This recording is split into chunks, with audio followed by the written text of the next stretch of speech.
새벽마다 번쩍 깨는 그 순간 여러분의 뇌 안에서는 이미 위험 신호가 울리고 있습니다. 나이가 들어서 잠이 짧아진 게 아니라 뇌가 구조 요청을 보내고 있는 겁니다. 저는 30년 동안 노년기 수면과 뇌 회복 시스템을 연구해온 김세훈입니다. 이런 신호를 무시하다 치매 초기 단계까지 들어선 어르신들을 수도 없이 만나왔습니다. 그래서 오늘만큼은 꼭 말씀드려야겠다고 결심했습니다. 지금 이 문제를 방치하면 뇌가 회복할 시간이 완전히 사라질 수 있습니다. 여러분은 요즘 새벽에 자주 깨고 계신가요? 이장 공감 사연. 제가 최근에 상담했던 분 중에 76세 이종환 님이 계십니다. 이분은 평생 버스 운전을 하며 규칙적인 생활을 하셨는데 은퇴 후 오히려 수면이 무너졌습니다. 밤마다 두세 번씩 깨고 깼다 하면 다시 잠들지 못해 새벽에 혼자 거실을 서성거렸다고 하셨습니다. 처음엔 나이가 들어서 그러려니 했는데 어느 날은 깼다 싶으면 심장이 쿵 내려앉는 느낌까지 들었다며 겁이 나더라고 말씀하셨습니다. 이 이야기를 끝까지 들어야 전체 흐름을 알 수 있습니다. 이종환님은 결국 잠이 안 오니 저녁마다 술 한 잔으로 버티는 습관이 생겼고 아침엔 머리가 멍하고 집중력이 떨어져서 본인도 걱정을 많이 하셨습니다. 구독과 좋아요 부탁드리고 끝까지 보시면 왜 지금 이 습관을 바로잡아야 하는지 분명하게 아실 겁니다. 이렇게 작은 변화 하나가 우리 뇌를 얼마나 지킬 수 있는지 이제 본격적으로 살펴보겠습니다. 3장 본론 마이너스 새벽에 깨는 순간 뇌를 공격하는 위험 요소 6가지. 첫 번째로 말씀드릴 건 멜라토닌 감소 문제입니다. 나이가 들면 멜라토닌이 조금 줄어드는 건 맞지만 문제는 그 감소폭이 너무 크다는 점입니다. 국내외 여러 연구에서 60세 이후 멜라토닌 분비가 절반 이하로 떨어지는 경향이 확인됐습니다. 절반이라는 건 정말 심각한 수치예요. 우리 몸에서 밤을 인식하고 깊은 잠으로 들어가게 만드는 호르몬이 반토막 나는 겁니다. 앞서 말씀드린 76세 이종환 님도 멜라토닌 분비 저하 때문에 깊은 잠을 유지하지 못했습니다. 밤에 잠들 때는 괜찮은데 새벽 3시만 되면 눈이 번쩍 떠지는 패턴이 반복됐어요. 이건 뇌가 제대로 쉬지 못하고 있다는 신호거든요. 그래서 제가 가장 먼저 권한 게 아침 햇빛이었습니다. 아침에 햇빛을 꾸준히 쬐어 멜라토닌 분비 리듬을 다시 세워야 합니다. 단 햇빛을 유리창 너머로 받으면 효과가 떨어집니다. 유리가 필요한 파장을 상당 부분 차단하기 때문이에요. 여러분은 아침 햇빛을 따로 받는 시간이 있으신가요? 두 번째는 수면 무호흡의 착각입니다. 많은 분들이 새벽에 소변이 마려워서 깨는 줄 알지만 절반 이상은 숨이 막혀 깨는 경우입니다. 여러 기관에서 야간 빈뇨로 오인된 사례 대부분이 수면 무호흡과 연관된 것으로 보고됐습니다. 왜 그러냐면 숨이 막히면 뇌가 각성 신호를 보내고 그 순간 방광도 같이 자극을 받거든요. 그러니까 진짜 원인은 호흡인데 소변 때문이라고 착각하는 겁니다. 69세 최명우님은 소변 문제인 줄 알고 물을 끊었지만 실제로는 호흡 문제였습니다. 저녁 6시 이후 물을 안 드셨는데도 새벽에 계속 깨는 거예요. 나중에 가족분한테 확인해보니 코를 심하게 골고 중간중간 숨이 멎는 것처럼 보였다고 하더라고요. 이런 경우엔 잠들기 전 코골이 여부를 가족에게 확인하거나 스마트밴드 기록을 참고해보는 것도 방법입니다. 요즘은 웨어러블 기기가 혈중산소 포화도까지 잡아주거든요. 특히 물을 무조건 줄이면 혈액 점도가 높아져 오히려 뇌혈관 위험이 커집니다. 수분이 부족하면 피가 끈적해지면서 뇌로 가는 혈류가 막힐 수 있어요. 여러분은 코골이나 입마름이 아침마다 느껴지나요? 세 번째는 약물 유발성 불면입니다. 일부 혈압약 성분은 멜라토닌 생성 경로를 방해할 수 있습니다. 여러 연구에서 특정 성분이 수면 호르몬 합성에 영향을 줄 수 있다는 결과가 있습니다.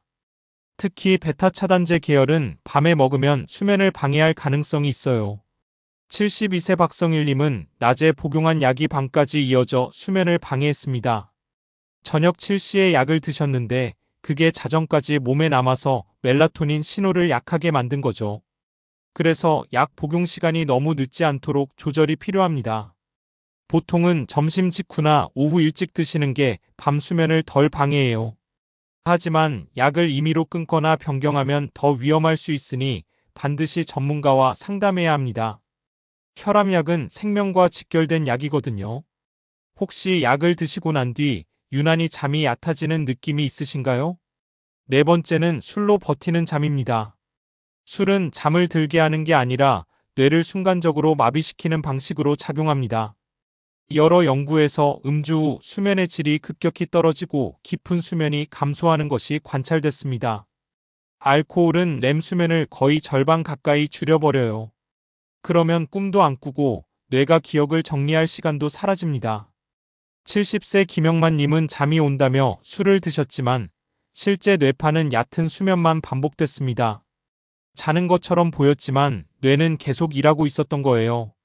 그래서 아침에 일어나도 개운하지 않고 머리가 무겁고 피곤하셨다고 합니다. 저녁 시간에 음주는 줄이고 물과 따뜻한 음료로 몸을 안정시키는 게 좋습니다. 카모마일 차나 따뜻한 우유 같은 걸로 대체하시는 거죠. 잠을 위해 술을 마시면 오래될수록 회복력이 급격히 떨어집니다. 여러분도 혹시 잠이 안 오면 술 한잔 하시는 편인가요? 다섯 번째는 수면제의 역효과입니다. 수면제는 깊은 잠을 만드는 약이 아니라 의식을 떨어뜨리는 약입니다. 고령층의 수면제 사용은 낮 동안의 멍한 상태와 낙상 위험 증가와 연관이 보고되고 있습니다. 특히 벤조디아제핀 계열은 근육 이완 효과가 강해서 화장실 갈 때 중심을 잃기 쉬워요. 82세 윤정우님은 수면제 복용 후 화장실 가다 넘어질 뻔한 일을 겪었습니다. 새벽에 일어나는데 다리가 휘청거려서 벽을 붙잡았다고 하더라고요. 한 발만 더 나갔으면 큰 부상이었을 거예요. 수면제에 의존하지 않고 자연 수면을 회복하는 루틴을 만드는 것이 중요합니다. 갑자기 끊으면 반동불면이 생길 수 있어 주의가 필요합니다. 먹던 약을 하루 만에 끊으면 오히려 더 잠이 안 올 수 있거든요. 천천히 용량을 줄여나가야 해요. 혹시 잠이 안 오면 수면제를 쉽게 찾게 되시나요? 여섯 번째는 뇌 청소 부족 문제입니다. 깊은 잠이 부족하면 뇌 속 찌꺼기를 치우는 시간이 사라집니다. 서파 수면이 감소하면 베타 아밀로이드 제거율이 떨어진다는 결과가 집중적으로 보고되고 있습니다. 베타 아밀로이드는 치매를 유발하는 주범 중 하나거든요. 잠을 잘 때 뇌척 수액이 뇌를 씻어내는데 깊은 잠이 없으면 이 과정이 약해집니다. 76세 이종환님은 얕은 잠만 자면서 기억력 저하를 느끼기 시작했습니다. 아침에 뭘 먹었는지 기억이 안 나고 방금 한 말을 반복하는 일이 생기더라고요. 자는 시간보다 깊은 잠을 만드는 루틴을 꾸준히 실천해야 합니다. 8시간 자도 얕게 자면 소용없어요. 5시간이라도 깊게 자는 게 훨씬 낫습니다. 잠이 부족한 날 낮잠을 길게 자면 오히려 밤잠이 더 망가집니다. 낮잠은 20분 이내로만 자야 밤 수면을 덜 방해해요. 여러분은 아침에 일어났을 때 머리가 맑지 않다는 느낌이 드시나요? 이제 이렇게 뇌를 공격하는 원인을 알았으니 실제로 뇌를 보호하는 생활법을 이어서 살펴보겠습니다. 사장 확장 본론 마이너스 뇌를 회복시키는 생활 속 실천법 완전 정리. 첫 번째 실천법은 아침 햇빛 루틴입니다. 아침 빛은 뇌의 생체 시계를 다시 맞추는 강력한 신호입니다. 우리 뇌는 아침에 밝은 빛을 받으면 지금이 낮이라는 걸 인식하고 그때부터 14시간에서 16시간 후에 멜라토닌을 분비하기 시작해요. 그러니까 아침 7시에 햇빛을 보면 밤 9시나 11시쯤 자연스럽게 졸음이 오는 거죠. 그런데 빛이 약한 실내 조명만으로는 효과가 떨어집니다. 실내 조명은 보통 30만 500룩스 정도인데 아침 햇빛은 1만 룩스가 넘거든요. 20배 이상 차이가 나는 겁니다. 그래서 기상 후 15분만 가볍게 산책해도 충분합니다. 베란다 나가서 창문 열고 서 계셔도 돼요. 중요한 건 직접 햇빛을 받는 거예요. 여러분은 아침 햇빛을 마지막으로 언제 제대로 받아보셨나요? 두 번째는 저녁 자극 줄이기입니다. 밤에 밝은 조명을 오래 보면 멜라토닌 분비가 지연됩니다. 특히 청색광이 문제예요. TV를 크게 보거나 스마트폰을 오래 보면 수면 신호가 약해집니다. 뇌가 아직 낮이라고 착각하는 거죠. 그래서 취침 1시간 전 조도를 낮추고 몸을 천천히 식히는 습관이 필요합니다. 거실 조명을 절반으로 줄이고 스마트폰은 침대 옆에 두지 말고 거실에 두고 주무세요. 여러분의 저녁 조명은 밝은 편인가요? 세 번째는 풍지열 자극입니다. 풍지열은 긴장으로 굳은 목과 머리를 이완시켜 미주신경을 자극하는 데 도움이 됩니다. 미주신경은 우리 몸을 안정 모드로 바꿔주는 신경이거든요. 위치는 뒷목 양쪽, 귀 뒤, 뼈 바로 아래에 움푹 들어간 곳입니다.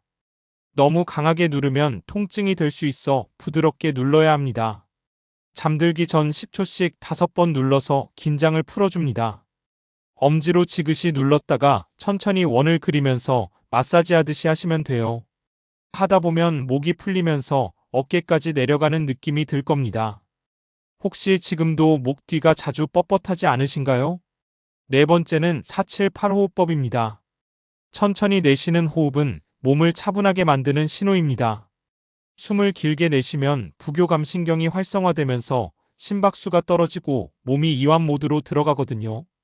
억지로 참으려고 하면 오히려 긴장이 올라갈 수 있습니다. 편안하게 하는 게 중요해요.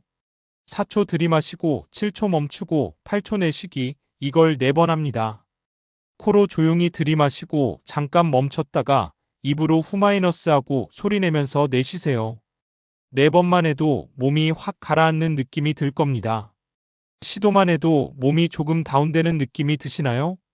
다섯 번째는 저녁 카페인 제한입니다. 카페인은 몸에 오래 남아 수면 신호를 방해합니다. 카페인의 반감기가 평균 56시간이거든요. 오후 3시에 커피 한 잔 드시면 밤 9시에도 절반이 몸에 남아있는 겁니다. 디카페인도 일정량의 각성 물질이 남아있을 수 있습니다. 완전히 0은 아니에요. 그래서 오후 2시 이후에는 물과 따뜻한 차로 교체합니다. 보리차, 옥수수차, 루이보스차 같은 카페인 없는 차로 바꾸시면 돼요. 여러분은 오후에도 커피를 즐기시는 편인가요? 여섯 번째는 낮 활동량 조절입니다. 적당한 움직임은 밤에 깊은 잠을 유도합니다. 몸을 쓰면 아데노신이라는 피로 물질이 쌓이는데 이게 잠을 만드는 신호가 되거든요. 늦은 저녁 격한 운동은 오히려 몸을 깨웁니다. 운동하면 코르티솔이 올라가고 체온이 오르면서 각성 상태가 되거든요. 가벼운 걷기나 스트레칭을 하루에 20분만 해도 충분합니다. 산책이나 가벼운 집안일도 다 활동량에 포함돼요. 오늘은 몸을 얼마나 움직여 보셨나요? 이제 이 모든 내용을 정리하면서 오늘 밤 당장 무엇부터 실천할지 함께 정리해 보겠습니다. 5장 마무리. 오늘 정리한 내용을 다시 한번 묶어보면 새벽에 깨는 문제는 단순 불면이 아니라 뇌가 회복할 시간을 잃어가는 과정입니다. 잘못된 상식으로 물을 줄이고 술로 잠을 버티고 수면제를 의지하면 뇌가 완전히 쉬지 못하는 가짜 잠만 반복됩니다. 반대로 오늘 알려드린 작은 습관들만 지켜도 뇌는 다시 깊은 잠의 리듬을 되찾고 쓰레기를 치울 힘을 되찾습니다. 특히 아침 햇빛, 풍지열 자극, 478호흡 이 세 가지는 오늘 당장 실천해도 변화가 오는 방법입니다. 내일 아침 일어나자마자 창문 열고 햇빛 15분, 자기 전 풍지열 10초씩 5번, 잠들기 직전 478호흡 4번, 이것만 해도 일주일 안에 달라진 수면을 느끼실 겁니다. 저는 다음 영상에서 깊은 잠을 방해하는 또 다른 생활 습관을 더 자세히 풀어드리겠습니다. 여러분은 오늘 내용 중 무엇부터 실천해보고 싶으신가요?